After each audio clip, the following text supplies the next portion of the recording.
Hi friends, welcome to Pushpaveni vlogs. ఈరోజు recipe వచ్చి బెండకాయ వంకాయ కర్రీ ఎలా ప్రిపేర్ చేయాలో చూపించేస్తాను రండి. సో ఇలా అయితే ఒక ప్యాన్ తీసుకొని తగినంత ఆయిల్ అయితే యాడ్ చేస్తున్నాను. 1 టేబుల్ స్పూన్ ఆవాలు, అలాగే 1 టేబుల్ స్పూన్ జీలకర్ర అయితే యాడ్ చేస్తున్నాను.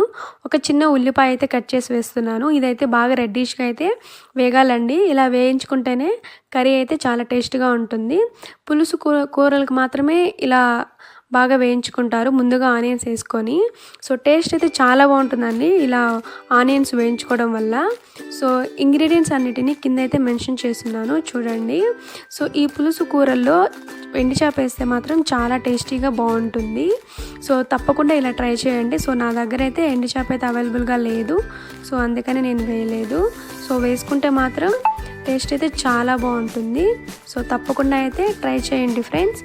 సో నేనైతే చాలా సింపుల్గా ఈజీగా అయితే ఈ రెసిపీ చేస్తున్నాను.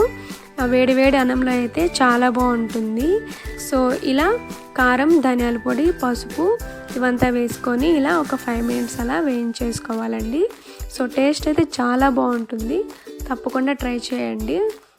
సో ఇప్పుడైతే నేను ఇలా 2 మినిట్స్ అలా వేయించేసిన తర్వాత ముందుగా అయితే నేను చింతపండు పులుసుని ఈ గుజ్జుని అయితే ముందుగా నానపెట్టుకొని ఇలా చేసుకున్నాను. సో తగినంత వాటర్ అయితే యాడ్ చేసేసి సో 2 మినిట్స్ అలా వేయించేసుకొని మూత పెట్టేస్తామండి. సో ఈ పులుసు అయితే ఒక 5 మినిట్స్ అలా బాగా తెల్లే వరకు పెట్టేసి ఇప్పుడు బాగా తెల్లిపోయిన తర్వాత ఇప్పుడు మనం బెండకాయ అలాగే వంకాయ కూడా యాడ్ చేసేస్తాము.